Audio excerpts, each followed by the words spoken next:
Yang kita hadapi bersama adalah ini pembantaian.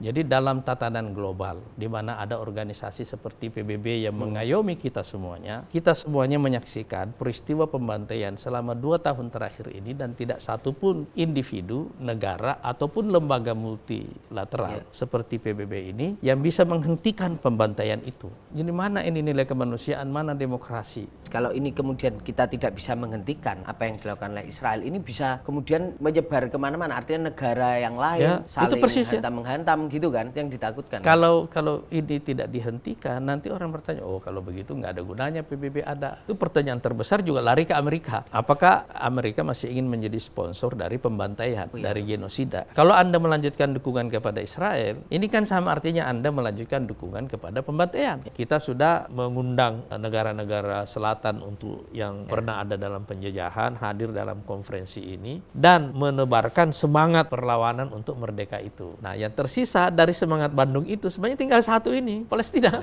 Itu sebenarnya artinya ini masih ada utang sejarah yang kita belum tuntaskan.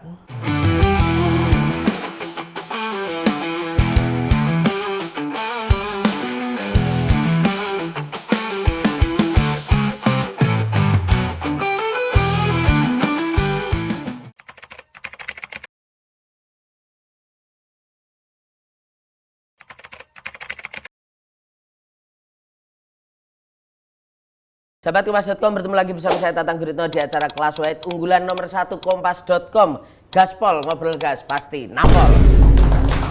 Ya.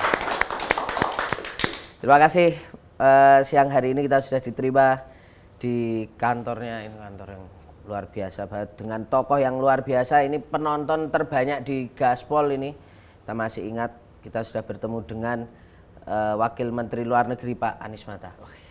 Siapa ini? Selamat datang dulu. Ya, kayak lebih muda 10 tahun, Pak. Pak. Daripada terakhir kali kita ngobrol tuh Gaspol dulu episode. Karena mau pemilu waktu itu. Iya. Terus sekarang udah selesai pemilu. Udah selesai dan nggak terasa sudah 1 tahun ya, Pak. Pak Prabowo memimpin ini. Alhamdulillah. Gitu. Jadi sahabat Kompas.com, kita ingin ngobrolin masih dalam rangka itu, Pak Anies. Pak Anies ini kan kalau kita lihat memang banyak bertugas, spesifik mendapatkan tugas dari Pak Prabowo untuk khusus membidangi negara-negara Islam, nih, hubungan kita dengan negara-negara Islam. Nah, yang terbaru ini kan kita mendapatkan apa ya, Pak? Angin segar lah, Pak, kalau kita bisa bicara tentang perjuangan teman-teman di Palestina. Kita lihat bahwa akhirnya ada gencatan senjata, ceasefire dengan Israel, dan kita lihat memang ini kan udah 60.000 lebih bahkan korbannya. Tapi yang mungkin aku pengen tahu, Pak, apakah gencatan senjata ini memang benar-benar akhirnya membawa harapan untuk Palestina gitu, Pak? Yang pertama saya mau sambut dulu Mas Tatang dulu ya. Oh iya, siap Pak Anies. Udah lama nggak ketemu lagi. Iya. Sibuk banget. Dan terima kasih udah mau datang ke Kemlu loh. Iya. Kan janjiannya kemarin saya yang ke sana ya. Iya. Tapi oke, karena kita tadi ada acara di sini, jadi akhirnya kita bikin di sini. Sekalian main, Pak. Iyalah. Baru kali ini juga datang kan? Iya, baru kali ini, Pak. Jadi pertama kita mesti menyambut gencatan senjata ini atas nama kemanusiaan dulu. Ya. Bahwa setelah 2 tahun perang akhirnya ada gencatan senjata. Setelah 2 tahun genosida, pembantaian kepada rakyat sipil, khususnya perempuan dan anak-anak, akhirnya ada gencatan senjata. Ya. Kita mesti menyambut baik dulu ini, terlepas dari optimisme atau keraguan banyak pihak apakah ini bisa berlanjut atau tidak. Tapi sebagai satu momen sejarah kita mesti menyambutnya dulu. Ini adalah momen kemanusiaan. Yang dihadiri oleh lebih dari 20 pemimpin besar dunia. Yang kedua, kita juga mesti menyambut ini dengan baik, terutama juga karena presiden kita Pak Prabowo juga salah satu presiden yang menjadi saksi atas perjanjian damai yang dilakukan di Sharm el-Sheikh di Mesir. Ya. Jadi ini satu pertanda bahwa diplomasi kita sudah menunjukkan bahwa sekarang Indonesia hadir di semua isu-isu penting yang mempengaruhi kemanusiaan, mempengaruhi situasi geopolitik, dan juga mempengaruhi hubungan bilateral dan multilateral kita semuanya sebagai bangsa Indonesia ya. Dua dulu itu yang penting saya garis bawahi. Nah, selanjutnya kita kalau ingin memahami konteks dari perjanjian damai ini atau gencatan senjata ini, kita mesti merujuk dulu sisi sejarahnya ya. Saya mengikuti dengan baik perjuangan bangsa Palestina itu ya. Jadi setiap tahun kalau kita memperingati seperti tahun ini, kita memperingati 80 tahun kita merdeka. Kita mesti ingat bahwa 3 tahun setelah kita merdeka tahun 1945 atau tepatnya tahun 1948 bangsa Palestina justru dijajah. Iya kan? Jadi kalau kita memperingati kemerdekaan, mereka memperingati hari penjajahan. Ya kan? Dan sepanjang masa hampir 80 tahun ini sekarang, fase-fase perjuangan bangsa Palestina itu sudah mengalami pasang surut. Tapi kalau saya ingin mengambil satu jarak yang lebih pendek secara sejarah, dari tahun 70-an lah, 70-an, 80-an, kita melihat ada perkembangan 3 tahapan narasi perjuangan bangsa Palestina. Tahap pertama yang saya sebut ini narasi konflik Arab-Israel. Itu tahap pertama itu Pak? Mas Tatang kalau baca media di tahun-tahun 70-an, 80-an, saya mulai mengikutinya itu di tahun 80-an ya, karena mulai melek di situ. Gitu. Itu kita akan membaca diksi konflik Arab-Israel ini mendominasi pola pembicaraan dan juga pemberitaan atau framing dari konflik Palestina dan Israel ini. Disebutnya konflik Arab-Israel. Tapi setelah tahun 90-an, terutama sebenarnya setelah perjanjian Oslo, kalau nggak salah tahun 94 ya, itu kita menyaksikan ada lompatan dalam narasi. Nah, narasi kedua ini diksinya konflik itu sudah mulai berkembang diksi konflik Islam dan Zionis, yang medannya adalah Palestina. Oleh karena itu kita menyaksikan bahwa semua dukungan yang datang kepada Palestina di pertengahan tahun 90-an, relatively sampai 2 tahun terakhir ini, itu datangnya dari negara-negara Islam.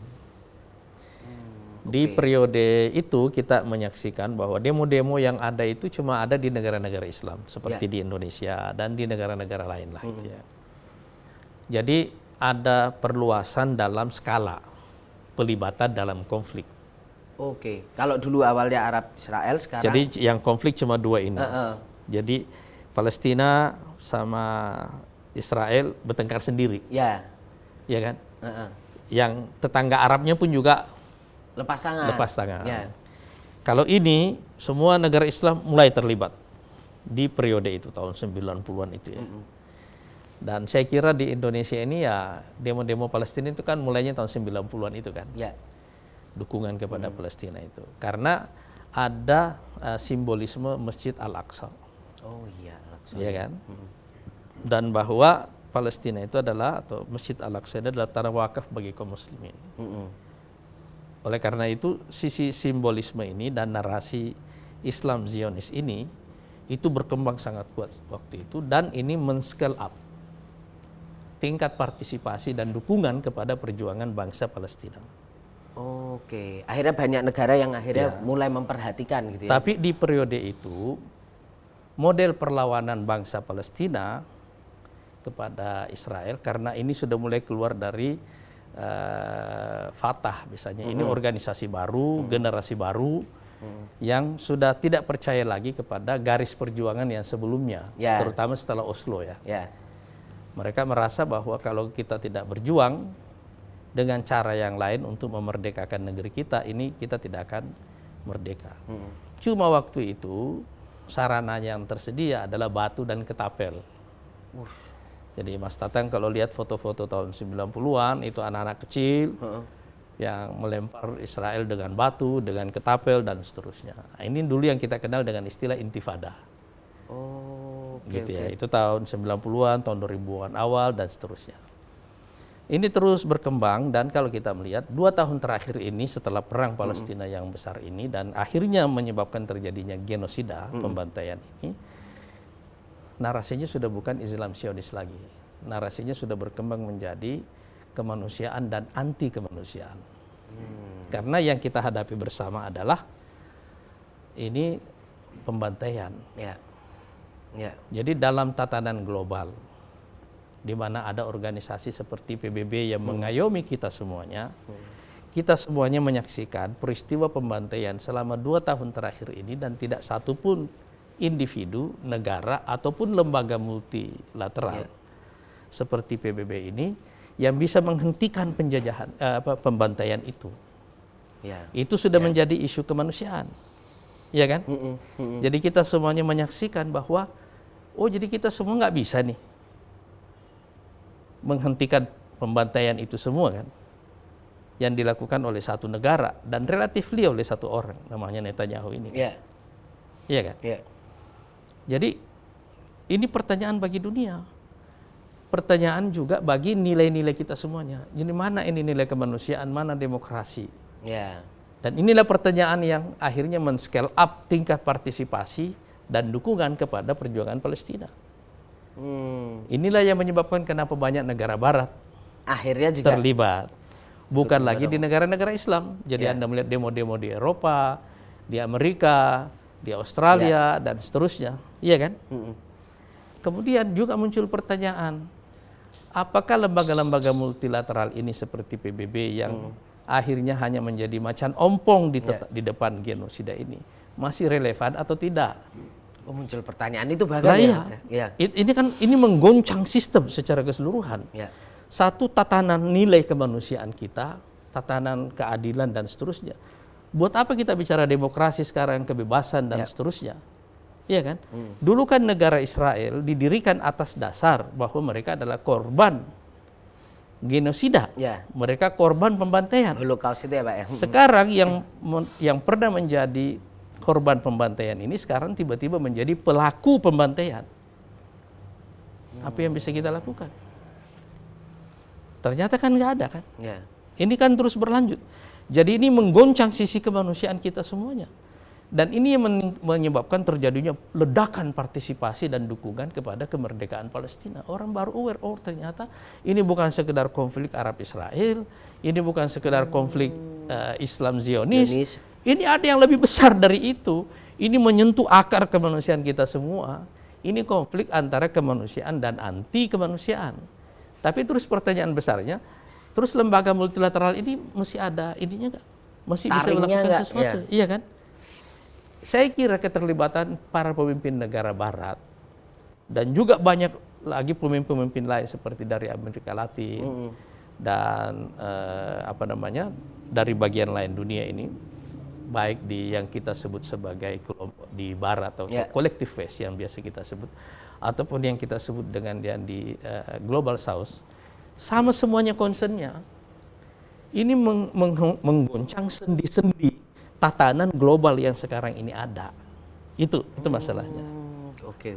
Oleh karena itu, perjanjian di Sharm el-Sheikh ini punya dimensi politik dan geopolitik yang penting di luar dari persoalan dimensi kemanusiaan tadi itu. Dan syukur kita bahwa kita juga terlibat di situ. Ada dimensinya juga yang besar. Dimensi besarnya itu adalah bahwa kita mencoba menyelamatkan tatanan global ini dengan menghentikan perang itu, bahwa masih ada yang bisa kita lakukan. Ternyata bisa kok. Ternyata bisa, ya kan? Masih bisa kita lakukan. Inisiatif inilah yang sebenarnya dipelopori oleh lebih dari 20 para pemimpin negara ini. Karena ada ketakutan ini nggak Pak Anies, kalau ini kemudian kita tidak bisa menghentikan apa yang dilakukan oleh Israel, ini bisa kemudian menyebar kemana-mana, artinya negara yang lain saling hantam-menghantam gitu kan, yang ditakutkan. Kalau ini tidak dihentikan, nanti orang bertanya, oh kalau begitu nggak ada gunanya PBB ada. Kalau ini sih dunia tanpa aturan kan. Kalau dunia tanpa aturan itu kan menyangkut kalau order sudah tidak ada, kalau hukum internasional sudah tidak ada, Ya artinya kita kembali ke Ya. era perang kan. Ya. Kita kembali kepada satu permulaan dari kekacauan global besar-besaran. Iya kan? Kan kira-kira itu. Ya. Itu persoalannya. Jadi cara kita membacanya di situ ya. Oke. Jadi dan karena itu kalau kita melihat dalam tahapan perjuangan ini, perjuangan bangsa Palestina untuk merebut kemerdekaannya, bertemu juga dengan momentum sidang umum PBB yang ke-80. Yang kemarin Pak Prabowo Kemarin itu, iya kan? Nah, di dalam sidang umum PBB yang ke-80 ini kan kita melihat bagaimana isu Palestina mendominasi, ya kan? Perdebatan, iya kan? Ya. Dukungan kepada kemerdekaan Palestina mendominasi perdebatan itu. Iya kan? Jadi dari sini kita bisa melihat bahwa isu Palestina ini sudah keluar dari Palestina pada dasarnya. Tapi sudah menjadi isu bersama. Sudah menjadi isu dunia. global semuanya. Concern kita selain dari concern kemanusiaan juga menyangkut concern tentang tatanan global. Gitu. Oke. Tapi akhirnya kan kalau kita lihat gencatan senjata atau perdamaian ini Pak, ini kan akhirnya juga dimotori oleh Presiden Donald Trump gitu. Yang kita tahu selama ini Amerika Serikat itu kan berhubungan dekat dengan Israel gitu. Apakah kepentingan Palestina itu akhirnya juga mungkin bisa terakomodir dalam sebenarnya begini, gencatan senjata ini gitu? Yang kita perlu lihat dulu adalah latar belakang, cara berpikirnya. Ya Amerika selama ini adalah negara sponsor utama Israel. Oleh karena itu pertanyaan terbesar juga lari ke Amerika. Ya. Apakah Amerika masih ingin menjadi sponsor dari pembantaian, dari genosida? Kan pertanyaan besarnya itu kan. Pertanyaan besar kepada rakyat Amerika dan bangsa Amerika dan pemerintah Amerika kan itu kan. Kalau Anda melanjutkan dukungan kepada Israel, ini kan sama artinya Anda melanjutkan dukungan kepada pembantaian. Iya kan? Pertanyaan inilah yang dijawab lebih dulu oleh negara-negara Eropa. Makanya Inggris, Prancis, Spanyol, dan negara-negara Eropa lain mengakui kemerdekaan Palestina. Karena mereka sadar ini pertanyaan ke kita semuanya. Dukungan kepada Israel maknanya adalah dukungan kepada genosida. Dukungan kepada pembantaian. Iya kan?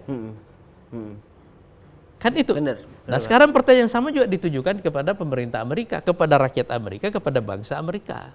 Iya kan? Makanya kalau kita melihat adalah di tingkat rakyat Amerika kan semuanya mengkritik Israel. Iya kan? Mulai menyerang juga mereka. Mulai menyerang kan? Bahkan kalau kita melihat misalnya anggota Kongres dari Partai Demokrat sekarang rame-rame mengembalikan donasi dari AIPAC gitu ya. Ini lembaga lobbynya Yahudi di Amerika ini, itu kan semacam ingin lepas tangan. Kalau kayak begini kan kita ikut membantu Israel, genosida kan? Genosida. Itu kira-kira orang ingin mengatakan itu. Dan saya kira inisiatif Donald Trump kemarin juga ada dalam konteks ini gitu. Ada dalam konteks ini. Oke, kita hentikan sekarang perang gitu loh. Harus kita hentikan itu karena ini pertanyaan menyangkut masalah masih bisa kita percaya. Jadi oleh karena itu inisiatif dari peace deal ini gencatan senjata dari Donald Trump ini sebenarnya ini adalah inisiatif yang luar biasa dan ini melibatkan negara-negara besar yang lainnya. Kan Anda belum pernah menyaksikan kan bahwa dalam acara di Sharm el-Sheikh kemarin itu para pemimpin besar cuma datang, duduk, dengar dan jadi saksi. Bahkan presiden kita tidak ikut bicara kan. Macron tidak ikut bicara, yang lain tidak ikut bicara, orang datang cuma jadi saksi karena semua orang ada dalam semangat tekanan kuat itu bahwa kita harus menghentikan genosida ini. Iya kan? Sekarang kan pertanyaannya tinggal kepada pemerintah Israel, dia sudah ikut menyepakati dan seterusnya apakah ini akan jalan atau tidak. Tapi kita harus menghargai bahwa akhirnya tekanan besar dan pertanyaan besar yang ditujukan kepada rakyat dan bangsa serta pemerintah Amerika dijawab. Saya kira harus kita dukung bahwa Presiden Donald Trump melakukan langkah yang benar dalam hal itu. Itu inisiatif atau artinya wujud dari bagaimana tekanan-tekanan dari negara-negara di luar Amerika itu akhirnya berdampak Pak pada Amerika yang akhirnya ya benar Ya juga. sebenarnya sih tekanan umat manusia seluruhnya. Iya. Kalau kita menyaksikan demo-demo di Eropa kan hampir tiap hari. Ya. Kan? Di Amerika juga seperti itu dan saya kira waktu di New York kemarin beberapa pemimpin negara Islam yang bertemu dengan Donald Trump di luar dari sidang umum itu, termasuk presiden kita sendiri yang ikut di situ, itu juga punya pengaruh besar mendorong menekan Presiden Trump untuk segera menyetujui rencana gencatan senjata itu. Gitu. Akhirnya kalau kita lihat ini ya Pak, bahwa kita kemarin ternyata itu ketika Pak Prabowo ke sana ke Mesir itu, kita jadi satu-satunya pemimpin di Asia Tenggara yang menyaksikan perdamaian itu. Apakah ini bisa dikatakan bahwa akhirnya memang kalau Pak Anies melihat, oh kita ini juga punya positioning dalam proses-proses negosiasi untuk mendorong. Akhirnya Indonesia tuh memang akhirnya dilirik lah sebagai satu negara yang besar yang kemudian negosiasi kita itu juga dipertimbangkan gitu Pak. Itu pasti itu menandakan begitu ya, bahwa posisi Indonesia dihargai di mata dunia. Ya. Tapi sebenarnya peranan ini sudah pernah kita lakukan sebelumnya. Oke. Di era Bung Karno dulu. Oh iya benar. Tahun 55 kan kita yang menginisiasi konferensi Asia Afrika di Bandung. Iya kan? Dan kemudian ikut melahirkan gerakan non-blok di masa Perang Dingin. Iya kan? Semangat Bandung atau ruhnya Bandung itu sebenarnya kan waktu itu relatifly datang dengan satu narasi tunggal, kemerdekaan melawan imperialisme. Oh iya. Iya kan? Ya. Karena banyak dari anggotanya waktu itu yang masih belum merdeka sampai tahun itu, dan kita juga baru 10 tahun merdeka. Iya kan? Sampai tahun 55, dari tahun 45 sampai tahun 55 sebenarnya kan kesibukan terbesar kita itu kan melawan agresi Belanda. Iya. Masih Iya kan? diserang, masih di ini ya Pak. Iya kan, masih. Yang kedua baru menyelenggarakan pemilu. Ya. Jadi pemerintahan yang ada waktu itu mempunyai legitimasi yang besar. Dalam kondisi baru merdeka, masih terseok-seok, kita sudah mengundang negara-negara selatan untuk yang pernah ada dalam penjajahan hadir dalam konferensi ini dan menebarkan semangat perlawanan untuk merdeka itu. Ya. Iya kan? Benar. Jadi ini peranan kita dulu, gitu ya. Dan alhamdulillah kira-kira kan dari tahun itu sampai tahun 60-an hampir semua negara merdeka. Ya. Kecuali nanti ada 2 yang belakangan, yaitu Afrika Selatan yang akhirnya berhasil merdeka di zamannya Mandela, ya kan? Nah, yang tersisa dari semangat Bandung itu sebenarnya tinggal satu ini, Palestina. Iya. Iya benar. Itu sebenarnya artinya ini masih ada utang sejarah yang kita belum tuntaskan. Dan menuntaskan utang sejarah inilah yang sedang dilakukan oleh Pak Prabowo sekarang. Oh, harus panjang dia lihat utang sejarah ini ya. utang sejarah. Gitu. Pak Prabowo di luar dari bahwa orang melihat posisi kita sebagai negara Muslim terbesar dan seterusnya, di luar dari itu semuanya, ini ada utang sejarah yang belum tuntas. Di luar dari fakta bahwa ini adalah amanat konstitusi, ya kan? Kita kalau itu kita semua tahu. Di luar dari fakta bahwa ini adalah kewajiban agama. Di luar dari fakta bahwa ini juga adalah kewajiban kemanusiaan. Ini juga adalah utang sejarah. Inilah satu-satunya negara yang belum merdeka sekarang gitu loh. Dan kita di tahun 55 ketika kita menebarkan semangat kemerdekaan semua merdeka setelah itu gitu loh. Ya kita dorong sampai sekarang bahwa ada yang belum merdeka kan. Tinggal satu ini. Dan ini sudah hampir 80 tahun. Iya. Dan penjajahan ini berlangsung di depan kita. Tapi dalam 2 tahun terakhir ini yang kita saksikan bukan lagi penjajahan. Ini pembantaian, ini genosida gitu. Yang mengancam tatanan global gitu. Jadi harus kita munculkan semangat dukungan moral untuk mempertahankan nilai-nilai kemanusiaan kita, bahwa kita ini masih manusia. Ya, benar. Kita nggak bisa diam melihat pembantaian seperti itu. Nah, jadi dalam konteks sebagai amanat konstitusi, sebagai kewajiban agama, sebagai kewajiban kemanusiaan dan menuntaskan utang sejarah ini yang kita lakukan secara cicilan ini sekarang, inilah yang dilakukan oleh Presiden sekarang, Presiden Prabowo. Dan itu yang dihargai oleh dunia sekarang, bahwa kita ikut hadir secara kuat, berpartisipasi secara kuat, termasuk komitmen, walaupun komitmen ini pada dasarnya adalah komitmen umum bahwa kalau diperlukan kita siap mengirimkan pasukan perdamaian kalau diperlukan. Ya. Tapi maksudnya sampai sejauh itu komitmen kita itu untuk benar-benar menuntaskan utang sejarah. Ini, gitu loh. Bantuan juga nggak henti-henti kan Pak, kita terus kan. Alhamdulillah kita sebelum pidato Presiden di PBB kemarin, pemerintah baru saja mengirimkan lagi bantuan cash untuk dapur umum di Gaza sebesar 12 juta US. Dan teman-teman di Basnas dan lembaga-lembaga filantropi di Indonesia yang tergabung di FOS, itu juga kira-kira mengirim total, saya nggak tahu sudah terrealisasi semua atau tidak, tapi yang ada dalam rencana dan dalam proses itu sekitar 1.200 ton. Oke. Dan ini masih terus ya. Masih terus jalan. Kita berharap insya Allah nanti perjanjian damai ini, walaupun sekarang ini banyak gangguan, karena sampai kemarin sudah ada 40 orang Palestina yang mati lagi di Gaza gitu ya. Dibombardir sama Israel ya. Kita berharap ini para pemimpin negara ini bisa, dan terutama Amerika bisa menghentikan brutalitas dari serangan-serangan itu pemerintah Israel ini, untuk menghentikan, untuk memastikan bahwa perjanjian damai ini benar-benar bisa jalan. Itu yang kita harap, dan mudah-mudahan insya Allah kita bisa berpartisipasi selanjutnya dalam rekonstruksi Gaza.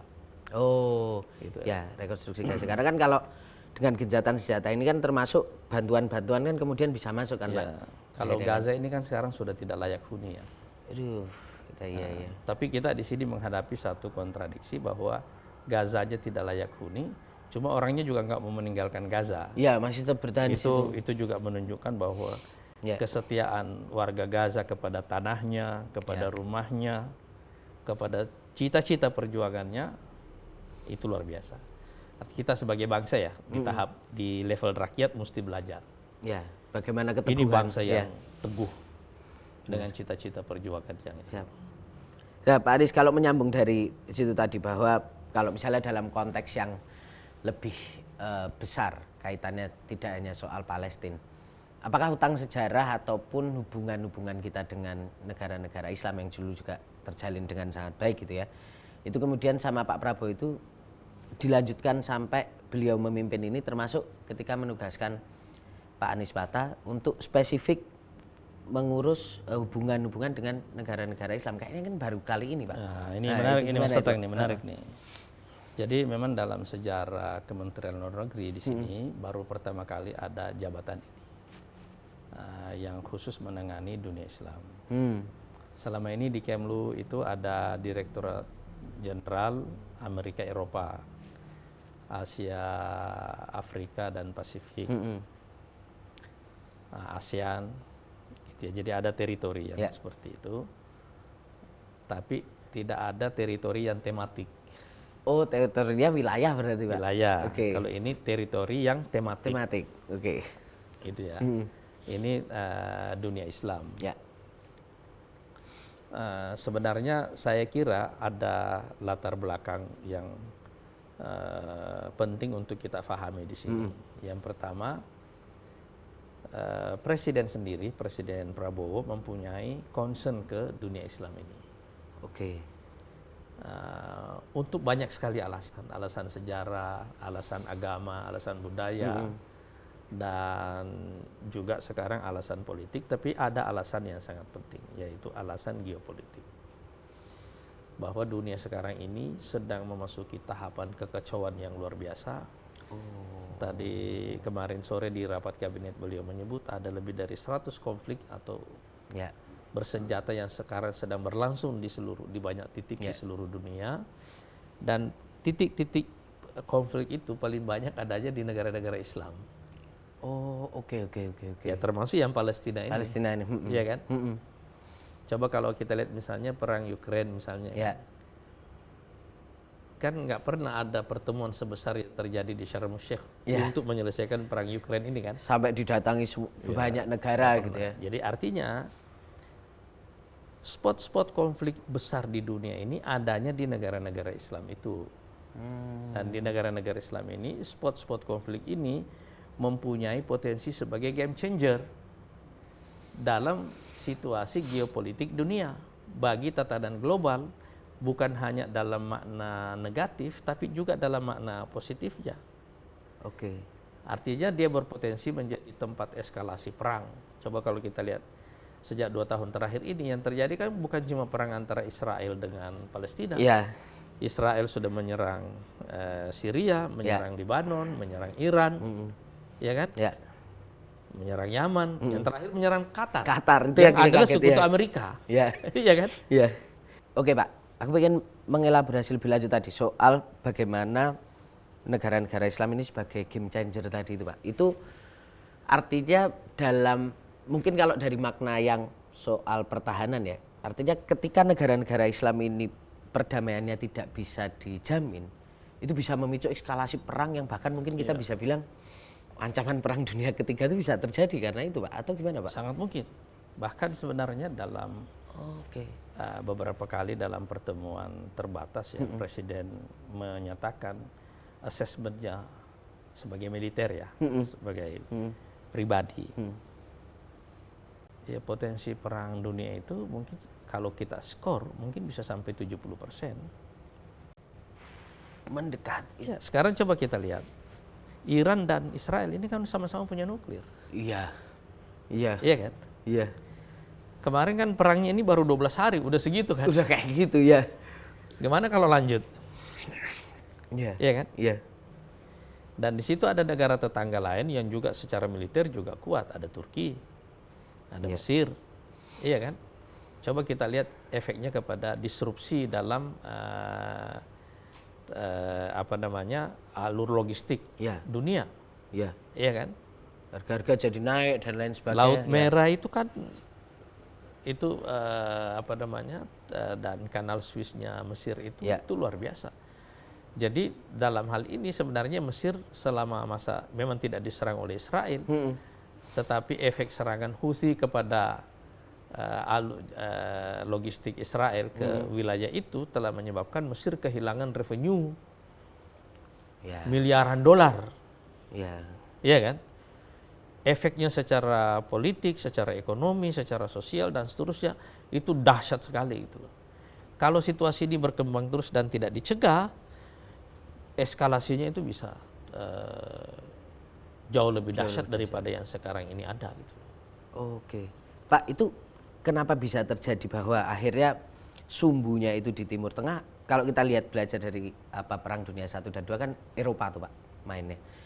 Sekarang kan kemungkinan sumbunya ada di Timur Tengah. Apakah itu terjadi juga karena kita melihat bahwa Timur Tengah tuh akhirnya mengalami peningkatan ekonomi secara signifikan dan militer yang sangat luar biasa ketimbang negara-negara Eropa, atau seperti apa tuh Pak Anies? Sebenarnya kan kalau kita melihat negara-negara Teluk ini akhirnya mempunyai akumulasi kekayaan yang luar biasa.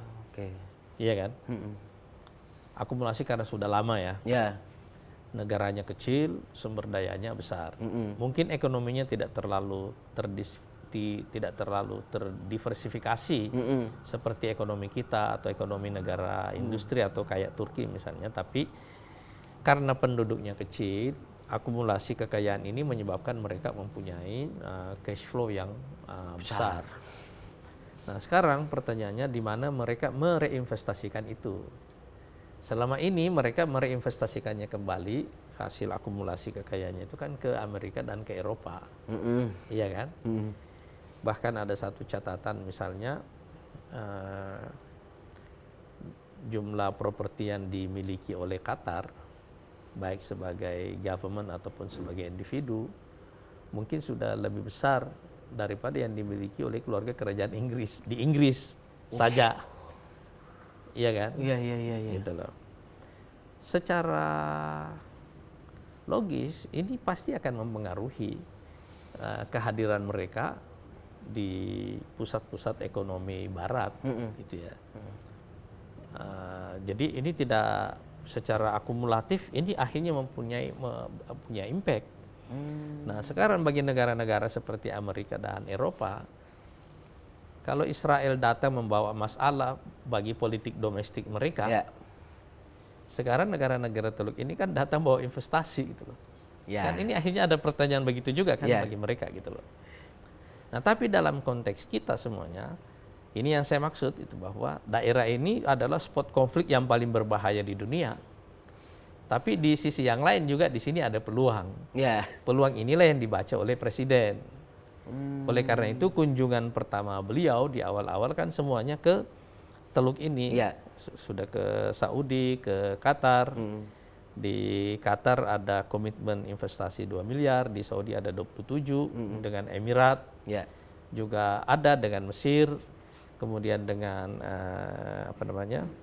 Turki, Jordan. Jadi ini sudah dikunjungi dalam 1 tahun ini, luar biasa kunjungan Presiden. Ada kehadiran yang luar biasa di kawasan itu. Untuk juga meng-attract bahwa Indonesia adalah destinasi investasi yang juga bagus bagi mereka. Gitu. Dan oleh karena itu kita menyelesaikan banyak sekali perjanjian bilateral yang bersifat strategis dengan negara-negara ini. Nah, di samping itu kalau kita melihat, Presiden juga kan pernah hidup di Jordan selama 2 tahun ya. Jordan maknanya kan di samping Palestina. Iya kan. Di pusaran konflik Timur Tengah lah gitu kayak gitu. Beliau ada di situ. Jadi bagaimanapun juga ada sisi emosional beliau di di situ ya. Nah, tapi sekarang kalau kita bawa ke dalam situasi yang lebih makro, ada yang sebenarnya jauh lebih strategis, Mas Tatang ini ya. Dan ini yang saya mau jelaskan. Ternyata volume perdagangan kita dengan negara-negara Islam itu 57 anggota OKI itu nilainya 62 miliar dolar setahun nilainya ya, dan untuk sebagian besarnya kita surplus. Dengan Amerika nilai volume perdagangan kita itu sekitar 38 miliar. Udah kelihatan nih Pak. Dengan Uni Eropa itu sekitar 30 miliar. Berarti kita tuh sekarang malah paling tinggi tuh di sana. Memang yang paling lebih tinggi lagi sebenarnya adalah dengan Cina. Dengan Cina 132. Kalau ini kan tetangga ya. Dengan ASEAN ini masih lebih besar dari ini. Tapi di kelompok ASEAN kan ada Malaysia. Dengan Malaysia kalau nggak salah kita sekitar 22 miliar ya. Dengan Saudi sekitar 7. Dengan Turki sudah hampir 3. Ya. Ini kalau kita bicara volume perdagangan ya. Gitu ya. Oleh karena itu sebenarnya kalau kita memandang dalam skala, terutama setelah adanya isu tarif ini, kalau kita memandang dalam skala strategis, hubungan kita dengan dunia Islam yang sudah lama, bahkan lebih lama daripada sebelum negara ini ada, iya kan? Hubungan agama, hubungan budaya, hubungan sejarah, iya kan? Sekarang seharusnya ini menjadi fondasi untuk dikapitalisasi secara ekonomi, secara politik. Itu kira-kira itu ya. Ini yang kita mau scale up. Ini ada modal yang luar biasa bagusnya. Hubungan berabad-abad lalu ya kan Pak. Nah sekarang kalau kita kita combine lagi, kalau dengan Uni Eropa kita sudah 30 billion dan bulan lalu kan kita sudah menandatangani kerjasama ekonomi strategis ya dengan Uni Eropa. Kemarin tanda tangani di Bali ya. Jadi dengan Uni Eropa dan dunia Islam ini itu ya hampir 100 miliar dolar gitu. Dan secara geografi kan negara-negara Islam ini adanya di persinggungan 3 benua itu. Asia, terutama Asia Barat dan Asia Selatan ya. Asia Barat, Asia Selatan dan Asia Tengah itu kan bersinggungan dengan Afrika dan dengan Eropa. Iya kan? Jadi secara geografi ini kalau kita lihat pekatnya itu ada di kawasan ini semuanya dan dengan Eropa ini kan. Dengan Eropa, dengan Afrika gitu. Cuma Indonesia aja yang jauh. Kita yang di sini nih Pak. Kita yang paling timur. Ya kan? Paling timur gitu loh. Tapi kalau kita lihat rute perdagangan kita, begitu kita keluar dari Selat Malaka, kita masuk ke ke Indian Ocean ya, ke Samudra India, terus masuk ke Laut Arab, ya kan? Ya. Terus masuk ke Laut Merah. Dari sana kalau kita lanjut ya kita masuk ke ke Laut Mediterania. Kalau lewat darat ya kita bisa ke Afrika. Iya, langsung situ. Dari situ semuanya, dari Laut Mediterania itu ke Afrika dan ke Eropa. Iya. Jadi secara geografi, alur logistik ini luar biasa. Iya. Seharusnya, jadi visi presiden ini sebenarnya adalah visi yang luar biasa, strategisnya. Inilah yang kita baca. Jadi waktu saya pertama kali ditugasin, ini yang pertama saya ambil adalah data-data semuanya. Oke. Saya ketemu dengan data-data ini. Ini luar biasa ini. Jadi karena secara geografi itu terhubung, nah cuma kita kan punya banyak kelemahan. Misalnya Indonesia ini kan nggak punya perusahaan, terutama yang BUMN ya, perusahaan logistik yang berskala internasional. Iya kan? Ya, saya kira mungkin teman-teman di Danantara mungkin bisa memikirkan masalah ini. Tapi alur logistik ini secara nyaman secara geografi. Kalau kita buat pemetaan begitu ya. Dari 62 billion itu kira-kira 2/3-nya itu ada di kawasan ini karena sekitar 22 billion kan kita sama Malaysia gitu ya. Kalau ini kan gampang dekat juga ada di ASEAN kan. Ini di wilayah tetangga kita gitu. Selain itu kalau ke negara-negara Islam umumnya yang kita jual adalah hasil industri. Oke. Ya kan? Oke. Jadi itu relatif sangat menguntungkan kita. Itu akan menghidupkan industri kita di sini gitu. Kalau kita berorientasi ke negara-negara Islam itu gitu. Misalnya kalau kita lihat misalnya kita dengan Cina memang besar sekali volume perdagangan kita. Lebih dari 2 kali dengan dunia Islam. Ya, betul. Itu sekitar 132 billion gitu ya. Cuma ekspor kita umumnya adalah barang mentah. Barang mentah ya. Iya kan, umumnya raw material ya. Seperti batu bara, nikel dan seterusnya. Tapi sebaliknya yang kita impor adalah produk industri. Iya, barang udah jadi ya. Jadi ini juga punya impact terhadap industri kita di sini. Ya. Iya kan? Ya. Dari sisi persaingannya, terutama kalau kita lihat kelebihannya dari sisi harga. Betul. Misalnya kalau kita lihat, dan saya kira ini juga menjelaskan banyak sisi tentang PHK sekarang, terutama di industri tekstil misalnya gitu ya. Ngambilnya banyak dari sana, Pak. Iya, karena itu kan. Jadi kalau kita lihat ya, tapi dengan negara-negara Islam ini justru sebaliknya. Malah kita barang udah jadi ya, Pak? Kita yang mengekspor hasil industri kita gitu loh. Karena di negara Islam ini hanya ada 3 negara Islam dari 57 yang masuk di kelompok G20. Artinya yang GDP-nya di atas 1 triliun. Yaitu Indonesia nomor 1 dari 3 negara ini, yang kedua Turki, yang ketiga Arab Saudi. Oh, Indonesia, Turki, Arab Saudi ya. Ya, dan dari 3 negara ini dan dengan demikian bisa di-compare kepada semua negara Islam yang lain yang kira-kira bisa kita sebut sebagai negara yang punya industri kuat, itu Indonesia dengan Turki. Tapi kalau kita combine lagi lebih jauh, kalau Arab Saudi kekuatannya terutama di minyak ya, masih fondasinya yang terkuat masih di situ, struktur ekonominya. Kalau kita bandingkan kita dengan Turki, kita di level industri secara relatif itu sama. Tapi di level resources, sumber daya alam, kita jauh. Kita menang jauh. Lebih besar. Ya. Jadi sebenarnya kita punya kombinasi ini, kombinasi antara sumber daya alam yang sangat besar, kemudian kombinasi dari kapasitas industri yang juga sudah sangat bagus. Ya, dan bahkan masih bisa dikembangkan ya, Pak. Iya. Dan selain itu kalau kita lihat kombinasi antara kapasitas industri dan sumber daya alam kita ini dengan performa ekonomi kita ini jaraknya masih jauh. Artinya peluang kita untuk naik, dan inilah yang diprediksi oleh semua lembaga-lembaga internasional bahwa di masa yang akan datang dalam waktu yang tidak terlalu lama potensi kita untuk masuk 5 besar ekonomi dunia itu sangat besar.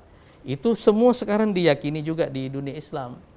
Itu sebabnya mereka sekarang memang berkiblat ke sini. Sama kita juga open gitu ya, Pak. Iya. Kita ke sana situ juga open. Nah, sekarang apa masalahnya? Masalahnya satu, kita kurang cerita. Dan selama ini dunia Islam ini tidak masuk di wilayah perhatian kita. Oke. Tidak masuk dalam concern kita.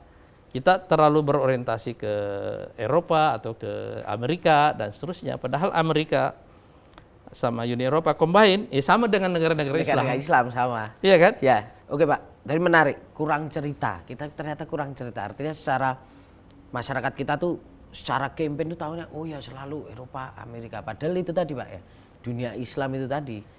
Indonesia itu bangsa yang tidak punya selama ini tidak agresif memperkenalkan diri. Tidak agresif Memperkenalkan diri itu.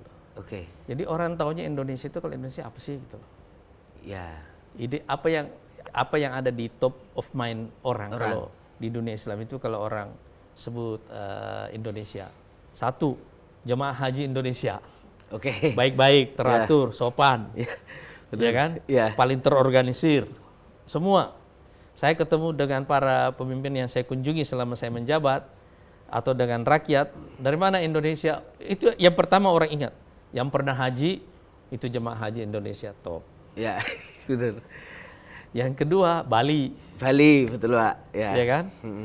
Bali, sekarang terutama di negara-negara Arab, di Afrika, ini ada tren ke Bali untuk honeymoon.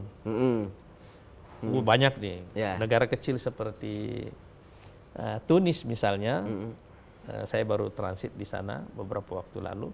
Sekarang jumlah turisnya ke Indonesia sudah 30.000 per tahun. Negara seperti Libya yang masih kacau saja, itu 5.000-an per tahun. Itu kayak Libya itu udah mulai main ke kita itu, Pak. Dan di sana ada 1.000 mahasiswa Libya yang alumni Indonesia. Oh, Jadi bukan cuma kita yang belajar di Libya, orang Libya yang belajar di sini, terutama kayak di ITB dan di sains lah umumnya mereka ngambilnya. Jadi sekarang kita perlu pertama memasukkan ini dalam visi strategis kita semuanya, bahwa ini adalah partner yang paling strategis bagi Indonesia. Dan dikombine dengan Uni Eropa secara geografi, ini menyatu, populasinya besar, ya kan? Dan di wilayah Eropa itu juga ada bagian dari Islamnya, ya kan? Sekarang bahkan di Uni Eropa ada 4 negara yang sudah mengakui Islam sebagai agama resmi. Di Austria, di Spanyol, Belgia, dan Kroasia. Sekarang ada negara seperti Bosnia dan Albania yang juga mendaftar untuk menjadi yang populasinya sebagian besar Muslim. Jadi ini juga ada wajah, walaupun kecil ya. Ada wajahnya. Ada persentuhan di luar dari persentuhan sejarah yang sangat panjang antara Islam dengan Eropa. Ya. Jadi sebenarnya ini seharusnya, dan alhamdulillah ini yang sekarang sedang kita kerjakan di Kemenlu, sekarang sedang berorientasi ke sana. Kita sedang membuat roadmap integrasi Indonesia dengan dunia Islam. Roadmap integrasi Indonesia dengan dunia Islam. Dan kita juga mengusulkan ke Kadin supaya ada pimpinan atau paling tidak wakil ketua yang khusus mengurusi dunia Islam juga. Oh, Kadin juga Kadin, harus ada supaya ada. Kalau bilateral ada. Ya. Cuma yang sebagai kelompok klaster besarnya belum ada. Kita juga mengusulkan begitu. Selanjutnya roadmap integrasi terutama ekonomi ini sekarang sedang kita susun untuk meningkatkan volume perdagangan dengan dunia Islam yang sekarang sudah sekitar 62 miliar dolar ini ya. Pak Anies, tapi kalau aku tuh penasaran gini, dalam perjalanan Pak Anies ke negara-negara Islam ini sebenarnya apa yang mereka butuhkan dan kayaknya kita tuh bisa provide tapi belum, Mbak. Kayak Indonesia bisa nggak nih, apa harapan mereka sama Indonesia, apa yang mungkin bisa di-provide, tapi kita masih belum ke arah sana, atau bahkan mungkin ini peluang yang menarik ini. Sebenarnya hampir semua produk-produk yang kita buat di sini itu punya market besar di negara Islam itu. Pertama kita mesti tahu dulu market ini jumlahnya 2 miliar. Marketnya 2 miliar? Iya, jadi 2 miliar populasinya. 57 negara Islam itu populasinya ada 2 miliar. Dan negara-negara yang lainnya ya, Oke. yang minoritas Muslim itu total umat Islam di dunia itu sekitar 2 miliar. yang sebagian besarnya ada di kawasan ini. Gitu ya. Jadi secara ukuran pasarnya ini gede, Besar. ini besar itu ya. Yang kedua, karena secara industri kita relatif lebih maju, hampir semua produk industri kita sebenarnya bisa kita jual ke sana. Oh, oke. Baik yang misalnya produk agro, produk manufaktur, termasuk juga teknologi.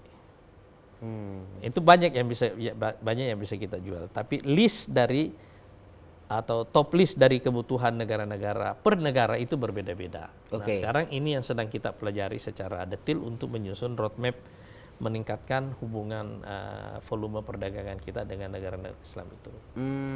Di sisi lain kita juga punya kesempatan berinvestasi di mereka, dan saya kira ini salah satu tujuan kenapa Danantara dibentuk. Mereka juga punya peluang berinvestasi di Indonesia. Oke. Nah, contohnya misalnya di Aljazair, Pertamina itu mungkin saya kira secara akumulatif total investmentnya sudah sampai $1 miliar. Pertamina ya, gitu ya. Dan pola seperti ini bisa kita lakukan di beberapa negara Islam itu, seperti di Libya, di Irak dan seterusnya gitu ya. Tapi di kategori misalnya produk agro ini banyak sekali di sini yang bisa seperti palm oil ya. Ya, wah palm oil ya itu mantap itu Pak. Itu banyak, baja misalnya dan seterusnya. Ini banyak sekali yang sangat bisa kita jual ya. Jadi nggak cuman kita yang narik investasi, bahkan kita aja udah bisa kita investasi juga bisa sana, invest Pak, di sana. Jadi dan lebih penting juga banyak produk yang bisa kita juga pasarkan di sini. Gitu. Contohnya misalnya lagi kalau kita lihat sisi turisme ya. Ya. Kemarin saya ketemu dengan Dubes Arab Saudi. Beliau mengatakan bahwa setiap tahun saya mengeluarkan 3 juta visa untuk ke Saudi. Jadi sekarang di catatan pemerintah Saudi, sumber turisnya yang terbesar itu dari Indonesia. Ya, ya, ya kan? Kalau itu ya. Jadi orang Indonesia yang ke Saudi itu sekitar 3 jutaan, ini catatan kedutaan Saudi ya, saya bilang. Jadi berapa visa dia keluarkan sehari? Ini kan pergerakan yang luar biasa kan? Kira-kira kalau orang Saudi yang ke sini hampir 300-an ribu lah kira-kira ya setiap tahun ya. Jadi jomplang 10%-nya aja kan kayak gitu ya.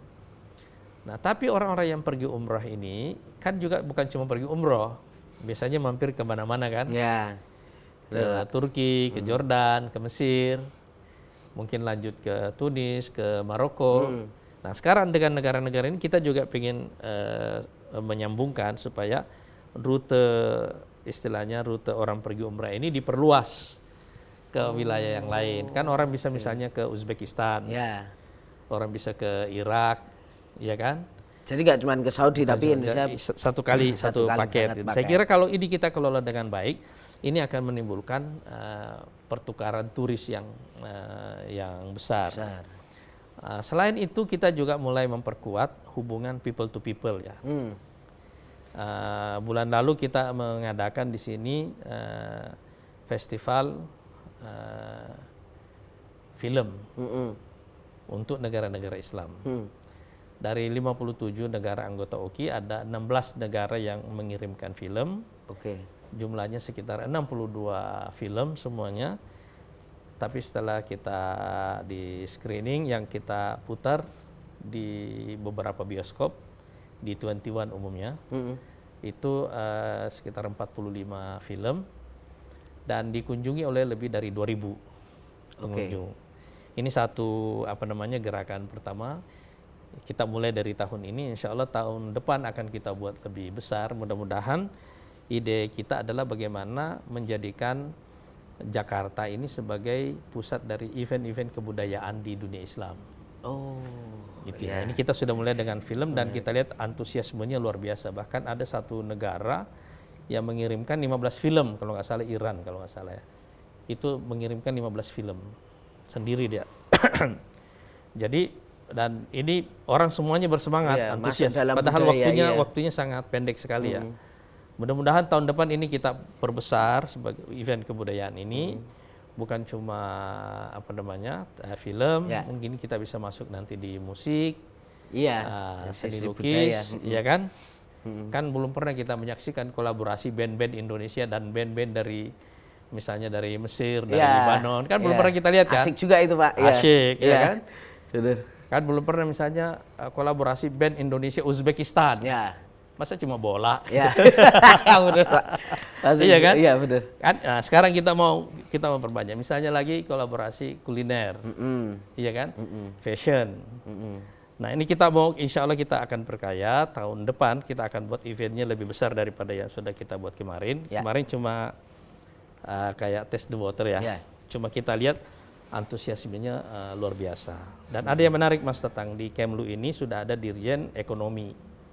Oh. Yang sebelumnya sebenarnya pernah ada zaman Orde Baru, terus dihapus, sekarang kita hidupkan kembali. Itu untuk apa itu Pak? Nanti supaya bisa jalannya bebarengan dengan ini. Iya.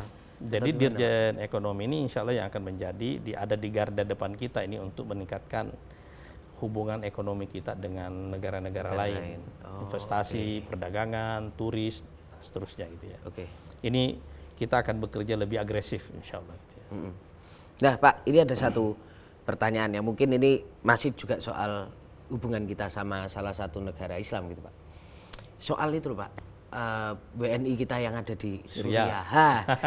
Itu gimana ya Pak Anies ya? Jadinya gimana itu Pak? Mereka ini kan masih mungkin ada yang ketahan atau gimana itu? Gimana, Masih Pak, ada dan tetapi ini insya Allah dalam proses penyelesaian. Ada permintaan untuk repatriasi, tapi karena ini implikasinya besar pada keamanan nasional. Dulu zaman Presiden Jokowi ini dulu di stop, dilarang. Oke. Ya.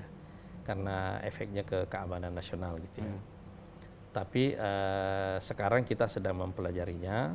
Kalau akan ada pemulangan nanti proses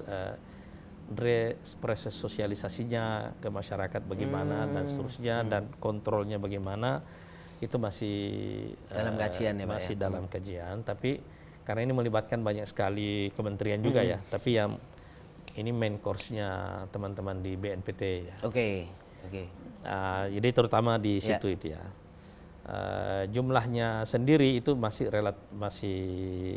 tidak terlalu fix ya, karena angka-angka yang di dalam satu camp yang jumlahnya lebih dari 50.000 kira-kira ada yang orang Indonesianya diperkirakan ada sekitar 2.000-an. Tapi yang misalnya yang disebut sebagai foreign fighter itu ini masih jumlahnya ya antara 500 ke 600 ya, atau 600 lebih sekian gitu ya. Tapi secara keseluruhan kebijakan dasarnya ini masih dalam proses. Kita menunggu konfirmasi dari teman-teman di lembaga yang lain, terutama dengan BNPT.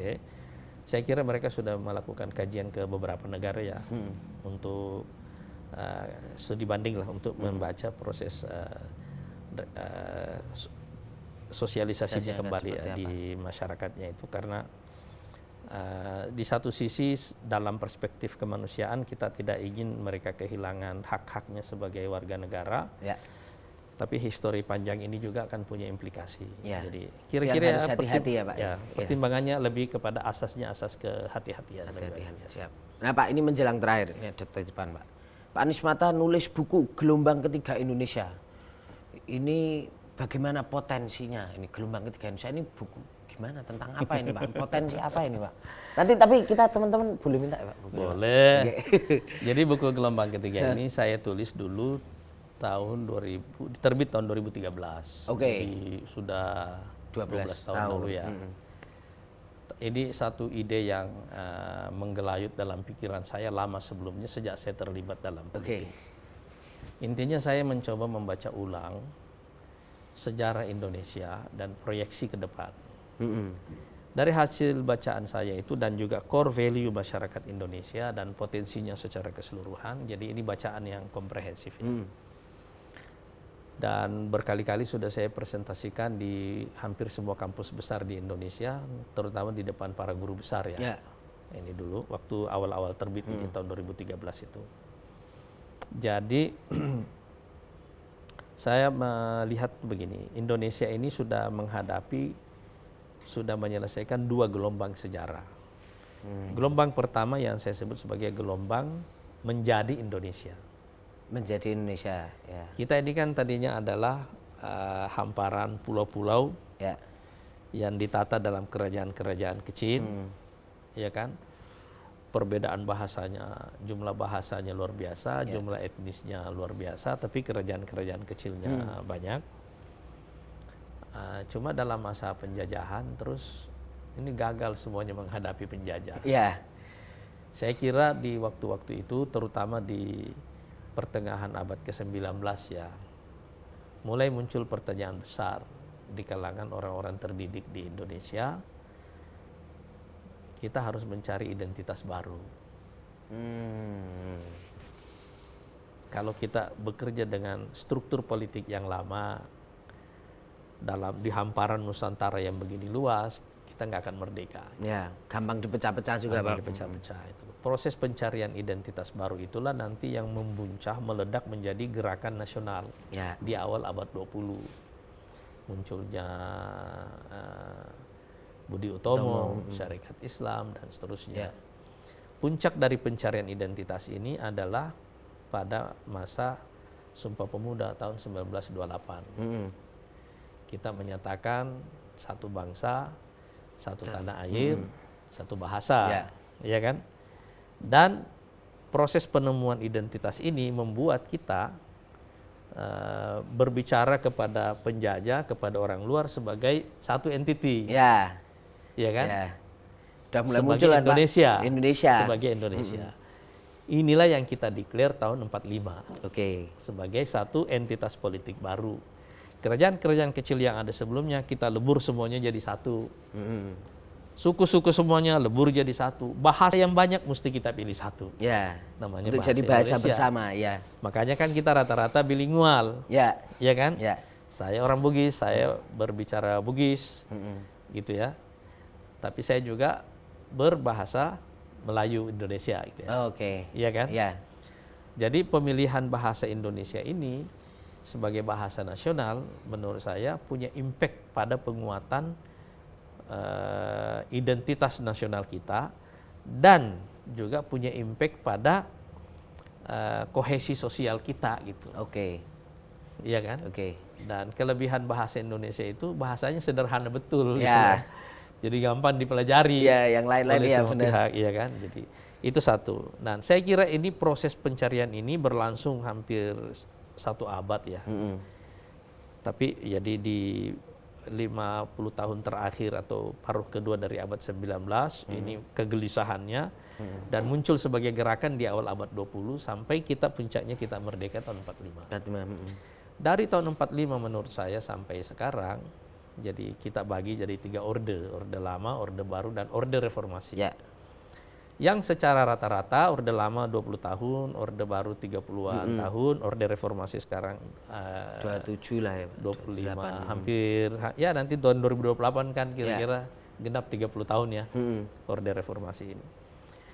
3 orde ini bisa kita bilang sebagai orde di mana kita menjadi gelombang sejarah baru atau sekitar 80-an tahun ini kita menjadi negara bangsa modern yang kuat.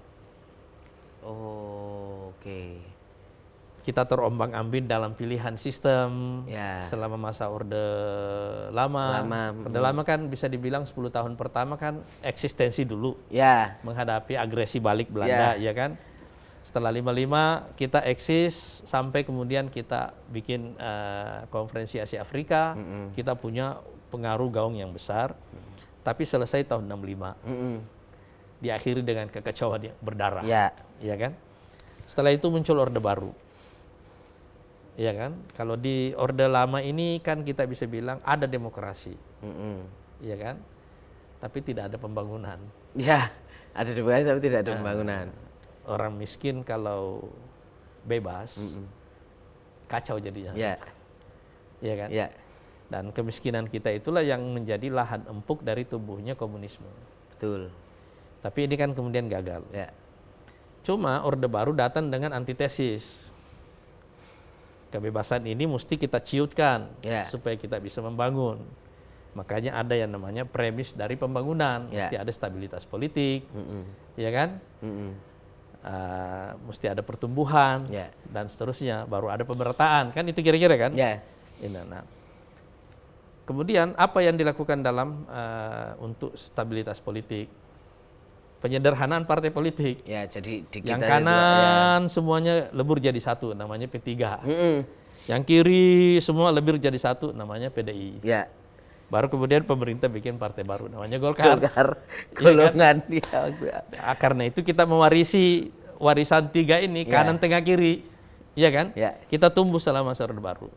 Tapi efektif menyelesaikan persoalan ekonomi kita. Pembangunan jalan lah. Pembangunan jalan.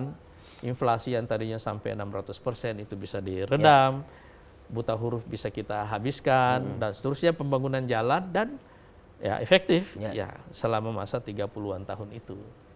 Cuma setelah 30 tahun kan muncul generasi baru juga di Indonesia gitu. Oke, kalau kita sejahtera tapi tidak bebas, sama seperti kita burung dalam sangkar. Dikasih makan terus tapi tidak bisa terbang. Nah, kita ini manusia perlu terbang. Sama seperti burung, kita perlu. Jadi kita sebagai manusia perlu kenyang, juga perlu bicara. Iya kan? Nah, itulah orde reformasi. Saya kira sekarang kita mencoba menemukan titik keseimbangan antara demokrasi dan kesejahteraan atau kemakmuran. Titik keseimbangan ini yang saya kira paling tidak kita dapatkan di era reformasi ini gitu ya. Di era pemerintahan presiden ini kan era pemerintahan rekonsiliasi. Semua partai politik ada di sini atas kesadaran. Dia tidak dilebur dalam partai, nggak dilebur loh. Tapi dilebur dalam pemerintahan. Iya kan? Dia ajak gabung semua sekalian. Oke, elitnya bersatu, kita pemilu, selesai pemilu kita bersatu lagi. Kita pimpin Indonesia sebagai Indonesia. Iya kan? Ini kan bagus nih kan? Ini keseimbangan antara kesejahteraan dan demokrasi. Nah, sekarang setelah ini semua terjadi, tahapan sejarah selanjutnya apa? Nah, itulah yang saya sebut di gelombang ketiga itu. Berarti ada di situ, Pak. Nah, gelombang ketiga itu seharusnya sekarang kita menjadi bagian dari kepemimpinan dunia. Kan capaian besar selama 80 tahun ini kita masuk menjadi G20. Ya, salah satu negara tajir kalau bahasa anak muda kan. Negara tajir. Gitu ya. Nah, seharusnya kita sekarang bisa menjadi bagian dari kepemimpinan dunia. Karena Indonesia ini adalah model dari bagaimana demokrasi dan kemakmuran bertemu, dan ada tambah satu lagi, orang juga religius. Gitu. Ada di jadi situ. Orangnya religius, makmur, dan juga demokrasi. Iya kan? Demokratis ya. Nah, jadi pertemuan antara agama, demokrasi, dan kemakmuran ini jarang ada di tempat lain. Gitu loh. Itu salah satu uniknya kita ya. Menurut saya ini adalah satu model, model sosial. Saya nggak mau menyebutnya model agama, model ekonomi. Ini adalah satu model sosial yang bisa menjadi leverage utama Indonesia untuk menjadi bagian dari kepemimpinan dunia. Kira-kira itu kan? Ya, harusnya kita. Nah, sekarang kan muncul lahir generasi baru di Indonesia yang sejak lahir melek sudah demokrasi, sejak lahir sudah teknologi, sudah masuk ke era digital, jadi mereka native demokrasi, mereka juga native teknologi juga, native digital juga, semua kan. Ini semua mereka generasi baru ini sebenarnya terintegrasi dengan dunia secara sangat kuat. Dan kalau kita tidak ikut mengambil bagian dalam kepemimpinan dunia, salah-salah kita bisa menjadi kolateral. Kekuatan besarnya berkonflik, berperang, tempatnya di kita. Malah kita tempatnya ya. Nah, kita jadi korban. Waduh. Iya kan? Iya. Kalau lihat Timur Tengah ini kan karena mereka jadi kolateral kan? Jadi tempat konflik ya. Iya, jadi tempat perangnya negara-negara besar di situ. Iya kan? Karena itu. Nah, itu yang kita cegah.